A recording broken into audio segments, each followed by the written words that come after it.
So I feel like the anime industry has been on a roll lately with dropping some banger new movies over the last few years. One Piece Film Red was cool, but honestly it kind of felt like the High School Musical of anime to me, so it wasn't my favorite, but overall I enjoyed it. Some of the others that I can think of off the top of my head that I've enjoyed over this time are Reincarnated as a Slime, Jujutsu Kaisen, Demon Slayer, Black Clover, and just yesterday I watched another movie in theaters that I have to add to that list. And that movie is Psychopass Providence.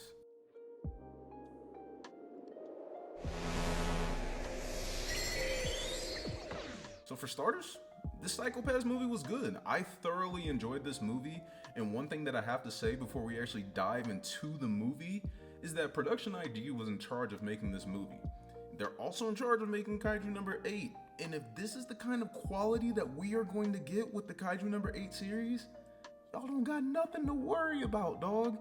The CGI in the movie overall looked very, very good. There were times where things didn't quite blend perfectly, but all in all, I had no complaints with how this movie looked whatsoever. The water looked so realistic in the movie. The actual plot of the movie was very good, one that I thoroughly enjoyed throughout the whole movie. It was kind of hard to keep up with what was going on in the movie sometimes, just because if you have watched Psychopass ever before, you know how dialogue heavy that this series is. And just that being a 2-hour movie of them trying to cram in so much information, it was hard to kind of follow along, but not necessarily in a bad sense, right? It's just that I think that they could have expanded upon a few things more, right? The movie was 2 hours runtime altogether, and honestly, I think that the movie could have been longer than 2 hours. And once I got done with the movie, what I really think that this movie could have benefited from is if they would have made this almost in like an OVA format, where they gave this movie, instead of doing a movie, they did like 4 to 6 episodes, and each one of them would have been an hour to an hour and a half or so. That way they could fully flesh out everything that they wanted to talk about in this, because there was so much going on with the peacebreakers in this movie. There was a lot going on with tonami. There was a lot going on with the actual sibyl system in Japan, as well as all of our government officials in there. So on that note, that's really my biggest complaint about the series, right? Is that it wasn't long enough, and 2 hours is pretty long. So yeah, I think that that's the one thing that they could have benefited from. But outside of that, like I said before, the actual plot was great. Why did I almost say look great? The actual overall animation was awesome. The feel of the movie was dope. You really got a lot more character exploration that we haven't really gotten in a while. I've only watched seasons 1 and 2 of Psychopass. I started season 3 but never actually finished it, but honestly I'm kind of happy that I watched this movie before finishing season 3.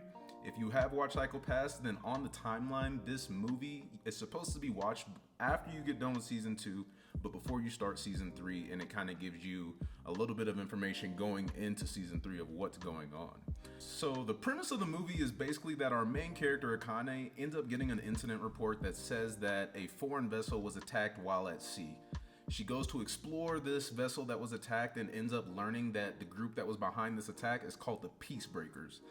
From there, we really start to just explore everything within this movie setting, right? We start to learn what involvement the Japan government has with everything. We start to learn who are the Peacebreakers, what is their goal, why did they attack the ship, and what information were they looking for? What do they want to do with that information? So much going on, and even just listening to this, you can hear why they probably could have benefited from making this just a little bit longer. There's so many things to explore within this movie, and on top of that, the ending was bombshell, dog. I was not expecting that ending whatsoever. My mouth literally dropped. Comment down below what your reaction was whenever you first saw the ending of this freaking movie. But to get things back on track, Akane and Kogami link back up in this movie, and they form that awesome Psychopass dynamic duo that all of us have come to know and love since we've started watching this series. We know that Kogami and Akane from this movie have had so much influence on each other, and watching this character exploration happen between the both of them and seeing how both of them have influenced each other and how they think of the current sibyl system was very, very dope to see, which also contributed to the end of the movie that I said was bombshell. If all of this sounds foreign to you because you've never watched any Psychopass before, as a general synopsis of Psychopass, well, actually, first things first, you don't have to watch any previous material before watching this movie, but I would highly suggest watching seasons 1 and 2 before watching this movie, just because it would be hard to follow certain things in the movie without having some sort of base knowledge of what this future Japan society is like. And on top of that, season 1 of Psychopass is literally one of the best seasons of anime that you will ever watch. So go watch it. But Psychopass at its core is about 22nd century Japan. Things have reached a cyberpunk era and Japan has stepped away from a system of man-led laws. The Japan government now relies on a system called sibyl. The sibyl system is a very complex AI program.